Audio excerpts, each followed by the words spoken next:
This week on Africa Weekly, we focus on Rwanda, where schools are changing the way they teach the 1994 genocide.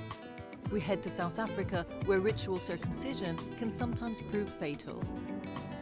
And we sail to Namibia on a pioneering boat plucking diamonds from the ocean. But first, a summary of the stories that made the headlines this week. President Uhuru Kenyatta failed to appear at a televised debate ahead of the country's upcoming general election, leaving longtime rival Raila Odinga alone to field questions. Odinga, who is leading a rare coalition of opposition heavyweights, had 90 minutes to field questions about his policies, attack Kenyatta's government and defend his record during his time as Prime Minister.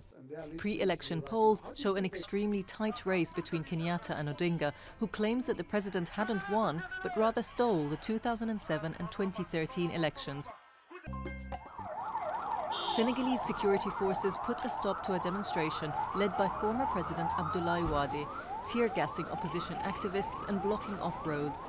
Supporters of 91-year-old Wade were protesting in an area near the presidential palace, which is officially off-limits.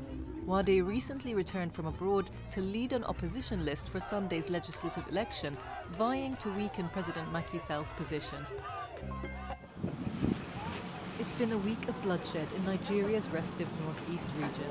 On Sunday, 3 people were killed and 17 more wounded in suicide bomb attacks on a displaced people's camp near Maiduguri.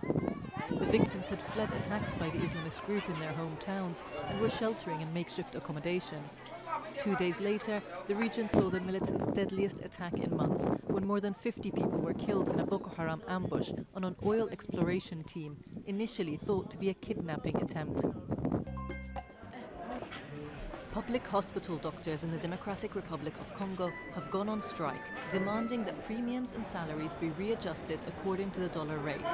After years of relative stability, the Congolese franc has seen a significant drop against the dollar, with reverberating effects throughout the country. Emergency services for patients are still operating. As Liberia celebrated 170 years of independence this week, it was also a time of reflection on the nation's progress. We think that Liberia can leave from this stage, and this stage we are in right now, to transcend to a better one. But this is not a real Liberia we hope for now. Liberians suffered greatly during the Civil War and the Ebola crisis, which racked the country, leaving nearly 5,000 people dead and thousands of children orphaned.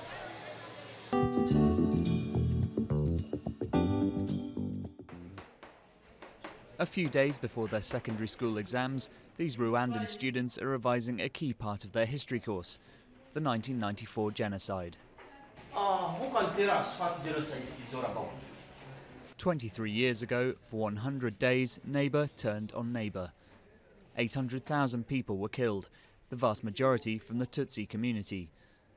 For the last 2 decades, the genocide has been taught in history classes. Now it's also a topic of discussion in other subjects, from English literature to sociology, in an effort to encourage critical thinking.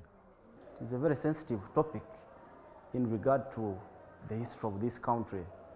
That's why it has to be observed clinically. It has to be observed with a special attention when it comes to teaching genocide. But schools weren't always so sensitive. Before 1994, education itself was a key factor that led to the killings, according to the National Unity and Reconciliation Commission. Before 1994, in schools, we taught the students that they were different from each other and that they should hate each other. Where before schools taught division, now they teach unity. Students even say they find it difficult to identify members of the country's main traditional groups. I think our parents, since they live in that period, they can still identify, but it's good that they don't teach it to their kids, because now I can't identify your Hutu, your Tutsi, or your Twa, but that means our unity stays along, because our generation is not taught how to divide. The new generation carries with it the hope of the nation, that in Rwanda, intercommunal hatred and division will become things of the past.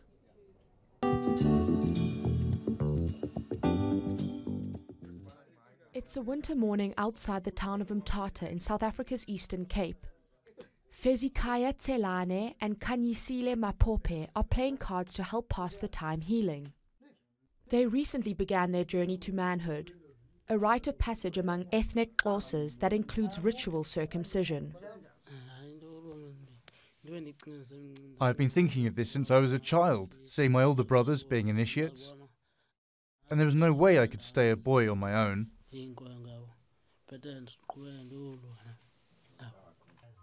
Families appoint a bush doctor who is responsible for the well-being and recovery of the initiates post-circumcision. If you go to the hospital, you're not a Xhosa man, because in our culture, we're not allowed to use pills or any injections, you see. You have to use that leaf until you are proper healed. That leaf works pretty well with that sore. Since 1995, some several hundred initiates have died after undergoing ritual circumcisions. Health officials are concerned about illegal doctors and boys being pushed into manhood at too young an age. It must be only the one who is 18 years of age who must go into the initiation school. But you'll find out now there are still those boys, young boys who are 13, 15, who decide to go without the permission of their parents.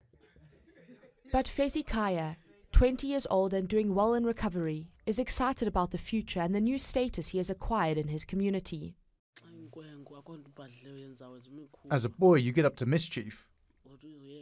You're only taken seriously once initiated. Some are even regarded as criminals, but once you're initiated, you learn how to become an adult.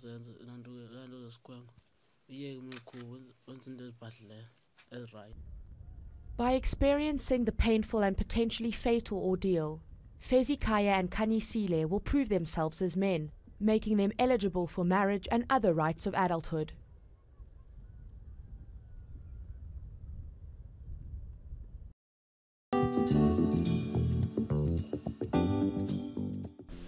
The Butcher is a 300-ton mega machine that trawls the ocean bed in search of diamonds off the coast of Namibia. For diamond giant De Beers, the stones on the Atlantic seabed represent the future, as onshore mines give up the last of their treasures. The operations onshore are at a crossroads. We believe that there's still value in diamonds to be extracted of onshore.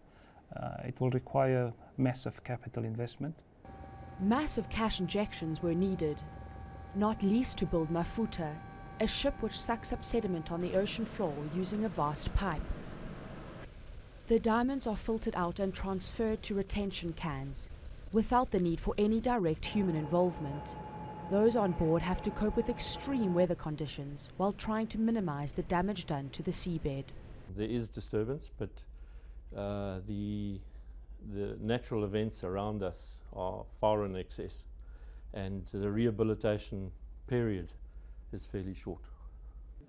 Undersea extraction produced 1.2 million carats in 2016, 2/3 of Namibia's total haul. But the partnership between the Namibian authorities and De Beers has faced criticism. Namibian diamonds are better quality and sell for higher prices than stones from neighboring countries. Kennedy Hamutenya runs a state firm which sells a small number of diamonds to bolster the government's coffers. De Beers, they promote their own brand. They use our stones to promote their brand. Yeah. Now we want to create a very strong brand when people are wearing it to know this comes from Namibia. Despite the tensions, Namibia has renewed its partnership with De Beers for 10 years. It's a deal that brings in the country's biggest tax revenues, as much as 200 million euros last year alone.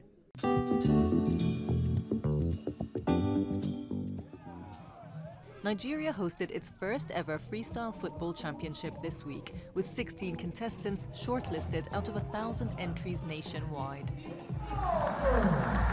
And more than 10,000 people gathered in Abidjan Stadium, with thousands more outside, for the opening of the 8th Francophone Games, despite the tense climate following recent violent incidents in the Ivorian port city.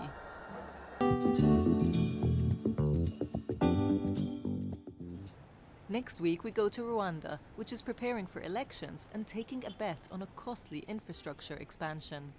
That's all from us at Africa Weekly. Until next week.